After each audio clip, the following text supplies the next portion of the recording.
Okay, hey guys, this is your second video now on the Philosophy 101, kind of the introduction into the class and stuff. This is on Socrates, so I'm going to go through kind of the introduction into Socrates and a little bit about his ideas, his importance, and get a little bit into what he talks about, this concept of good and evil, and then the concept of Socrates and the soul. And all of this information, as we go through it, just like on your first video, make sure you're filling it out, your notes very carefully. If you need to go back and re-listen to the video, make sure you do that. Also, don't just get down what's on the video as far as the PowerPoint on the slide. Make sure also sometimes I will be going over some stuff that's not on the slide that you also want to get down, especially if I go over some examples or something like that, that it helps you to understand the concept and to remember it better. That'd be a great idea to go ahead and write that down in your note packet as well. So with that, we're going to go ahead and get going here. First, we're going to talk about Socrates and a little bit about who he was. He was born in 469 BCE. His father was a stonemason, so nothing vitally important there. It wasn't like he was born to royalty or richness or anything like that. He wasn't very physically appealing, wasn't a great-looking man, wasn't, physically tall or good-looking or anything like that, so none of that was going well for him. So at age 18, he went into military service, which in Greece was mandatory. And he did quite well. In fact, in the Peloponnesian War, he fought very gallantly. He saved the life of a famous general, and he got very much praise and noteworthiness, and he was kind of looked upon as a hero. So things are going pretty well for Socrates in his early life. Then after the war, of course, and with the war, he saw a lot of death and destruction and killing, and that began to change him and how he viewed things. And so then he came back after the war, and he began to speak out about some of these things and ask questions. And that's kind of when things started to fall apart for him.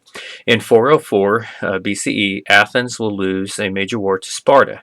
At that point, Athens begins to fall apart as a country, and basically a revolt takes place within the government, and new leaders come in called the 30, and this group takes over the rule of Athens. And basically this group was not a democracy format. It was much more of a militaristic format. Socrates opposed this group, and he begins to speak out against them, not directly but indirectly with his teachings that he was doing, especially to the children. And again, the Socratic method that he used was basically this question method of asking questions to people, getting them confused, sometimes being able to lead them in the direction he was trying to get them to go with their belief. Eventually, then, the 30 is overthrown in 403 BCE by a new government who comes in. This new government, led by some of the leaders and some of the people that Socrates had been preaching to, some of them go against Socrates and his ideas, such as Ananias and Miletus and some others, and they began to accuse Socrates of being treasonous, and that he was actually corrupting the people of Athens, and that he was trying to be an instigator of mischief and crime and such. And so they bring up all these accusations against him, dealing with religion and dealing with many other damnations. And eventually they bring these accusations against him to the forefront of a court trial. These accusations are called what's known as the daemon, which is another word for demon, which that's kind of what comes out across into the Bible later on, which is someone who speaks out against religion, and that's where the word basically comes from. The problem with all of this, the Socratic problem, in other words, is that he wrote nothing down. Socrates never wrote any of his theories, his ideas, his beliefs. All of these things that we know about Socrates actually came from other people, such as Aristophanes, Xenophon, Plato, Aristotle. Some of these you may have heard of. Basically, all of these guys were some of his students and his disciples that basically then wrote out and explained what the what Socrates' theories were and those kinds of things. So we don't really have a hands-on view of what Socrates was meaning by some of the stuff he talked about. Okay, the four big main ideas of Socrates, though, what he preached about over and over and over. And we're going to watch a video on this in class tomorrow. That's going to kind of help explain some of this. But the four main things you really want to get off of Socrates, really know about it. Number one is that his belief in the care for the soul. That was vitally important to Socrates more than anything else. Is if you had a damnation of a soul, if your soul was corrupt, if your soul was evil, if your soul was stained in some format or the other, then nothing else mattered in your life, that you were going to be basically damnation. And it wasn't so much damnation, going to hell or heaven, because those concepts Socrates really didn't follow very closely on. He believed more that it was the idea, though, that you would never be able to exist or to move on if there wasn't on anywhere else in life. And so he was very much under this idea that you must have a clean soul. And then he gets into much more discussion about how that comes to be. Number two, knowledge is necessary to become virtuous, and virtue is necessary to attain happiness. Now, these all go hand in hand. So without knowledge, you cannot become virtuous. Once you become virtuous, that is necessary now to attain happiness. So you must have all three of these in order to be able to have what he considers to be a good soul. So first comes the knowledge, which means the learning. And then from the learning, you understand what your actions are. And once you do those actions correctly, those actions will lead you to become a virtuous person, which will then lead you to happiness, which will then lead you to a good soul, and on so. He does also believe that, on number three, all evil acts are committed out of ignorance, meaning that they're involuntary. He didn't believe that people actually did voluntary, in other words, that they thought about and that they planned out evil actions. He really didn't think that people were that way. He believed that it was more ignorance on people, that they really didn't know what they were doing and they didn't understand what they were doing in committing of those evil acts. Then number four, committing an injustice is far worse than suffering an injustice, and we'll get to that one as we go through each one of these then. Okay, so the first one, under the importance of philosophy, what is the way we ought to live? What Socrates is talking about there when it comes to our soul and the ideas of our soul is that most people never consciously contemplate this question. How should you live? In order to contemplate a question, one must strive for self-knowledge. In other words, what Socrates really is getting into here, and this is something to think about, is this idea of the unexamined life is not worth living. Take a look at your own life. What are you doing? Why are you here? What brought you to college? Is it something that, hey, I got out of high school and didn't have a damn anything else to do, so I might as well come to college? Is it mom and dad expected me to come to college, so here I am? Or is it because you really have sat down, you know exactly what you want, how you're going to get there, what steps you're going to take to get there, and then you are pushing yourself to fulfill those steps? Well, which is it that you want? Which of those three options are you looking at? It's easy for us to say it's the third one, but I have so many students that come in that never pass a class, never make it, drop out. I have many of my kids that I have as advisees that never make it. Why? Is it ignorance? Is it stupidity? Or is it because they never really sat down and looked at themselves and asked themselves this question? How do you want to live? Do you want to have a nice house? Do you want to have a nice car? Do you want to have a lot of money? Or if that's not important to you, if happiness is important to you, then you need to fulfill that goal through another type of knowledge. Maybe not knowledge of education, but knowledge of life. So there's the things that you have to really look at. And what Socrates was saying is that you must examine your life. Sit down and ask yourself, what do you want? And then, how do I get it? And that's really going to be able to help explain a lot and get you motivated to do the things you want to do in life. Because once we know ourselves, we may learn how to care for ourselves, but otherwise we're going to fail. And that's where the biggest failure comes in with people. And I don't know how many times I've had students come in who are asking to, when it comes to wanting to get some extra help and not knowing what they're doing in life, they don't sit down and understand themselves. They don't take a look at themselves to figure that out. Okay, what is the nature of our true self? Our true self is our soul, okay? Not material goods, not acclamations that we try to seek out. It is our soul. And again, he sees the soul differently than most of us. Most of us think of the soul, we think of a religious aspect of it. We think of, the Holy Spirit or God or Jesus or that. Socrates did not. Okay, the soul to him is this concept of our true self. It's our true inner being of who we are. And the only way that that true self is going to feel happy and is going to be fulfilled is through the concept, remember we talked about, that you must first have the knowledge. Then you must be able to take that knowledge to become virtuous then. So the second step then is knowing what's the difference between good and evil. Those things that makes us happy is good. Those things that makes us suffer is evil. Pretty simple, right? Well, it's not really that simple, because then once you get into the concept of what makes me happy might make somebody else not happy, so is it still good? So there's a lot of different contemplations that comes into this. One supreme good is called virtue, moral excellence. A virtuous person in one whose character is made up of the moral qualities accepted as virtue. Courage, justice, prudence, and temperance, Socrates says those are the four main virtues that a person tries to strive for. And we're going to talk a little bit more about those probably in class tomorrow. Okay, the most important thing in one's soul in action that springs from it is being able to lead to a virtuous person. So again, Socrates talks about, how do you know what's good? How do you know what's evil? That's the concept of knowledge. Knowledge will lead you towards that understanding of what is good, what is bad, and that will get you to that virtuousness.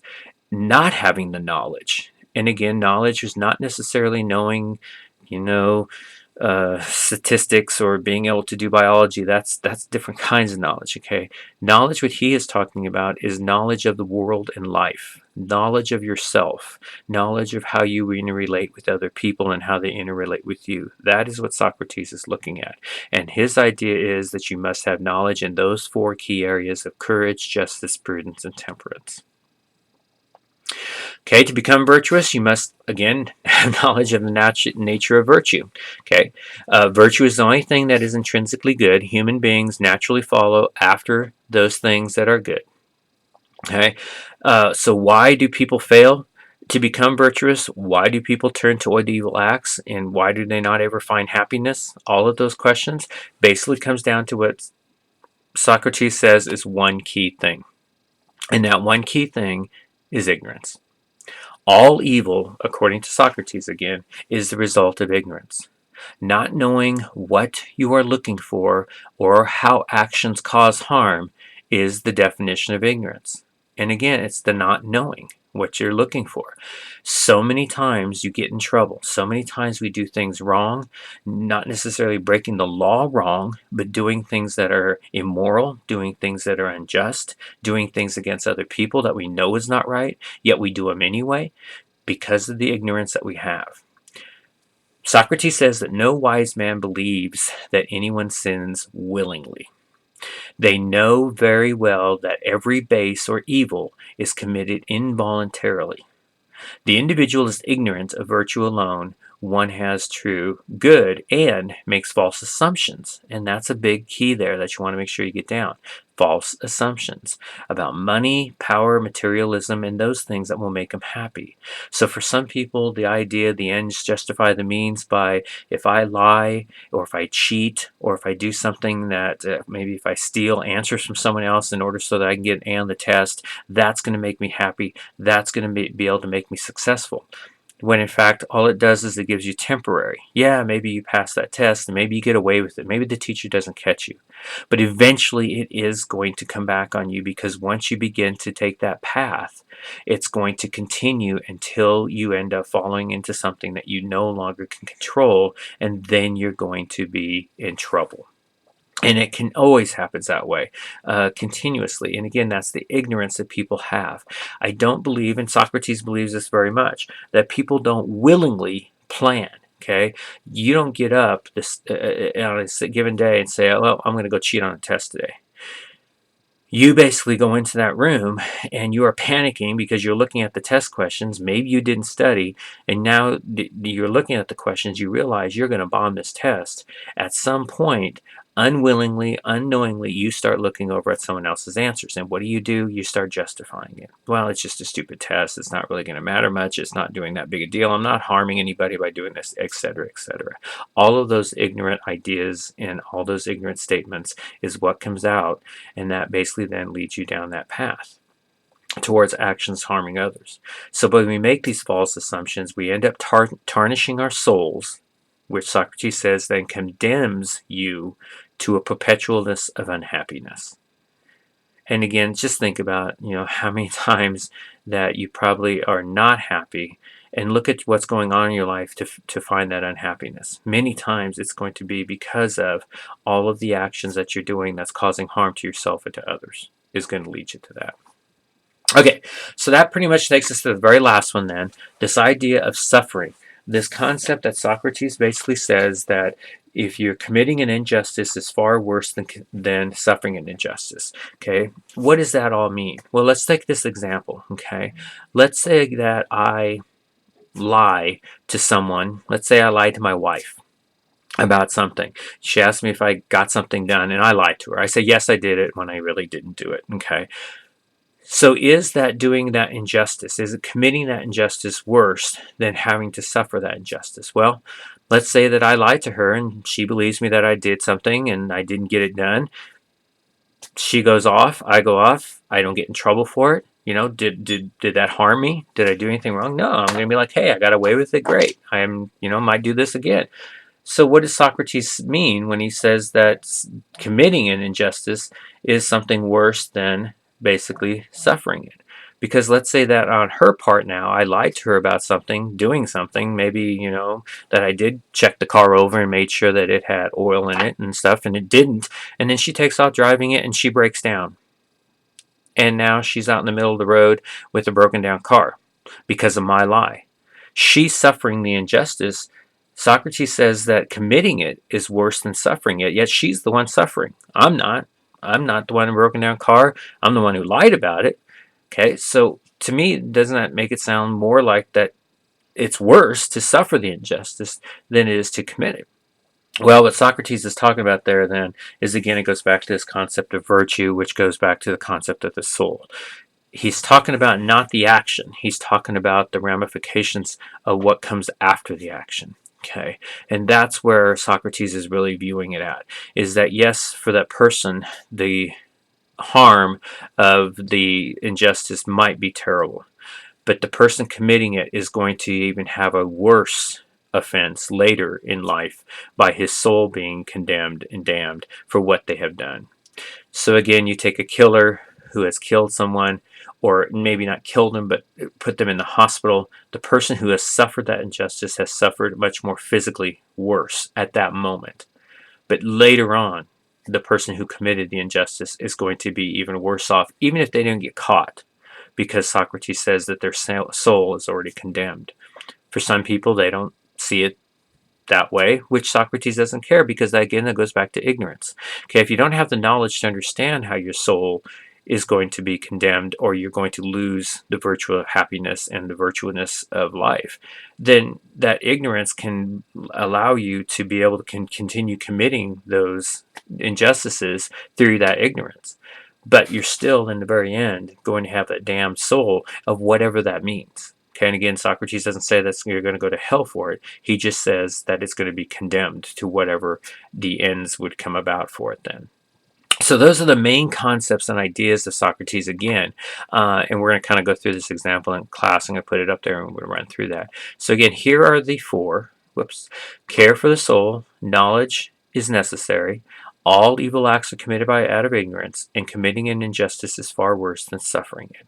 Those are his four main ideas. What we're going to get into tomorrow then is we're going to get into talking about a little bit more of Socrates. Watch the video, and then we're going to get into why and what happened to Socrates at the very end of his life, and why he was put to death, and where, again, his suffering of an injustice, because his putting to death was by lies and maliciousness, by people making false accusations against him. And even though he's going to suffer death, and it's a cruel death that he's going to suffer, those that have committed the injustice, Socrates will point out, is going to be getting a far worse punishment than he.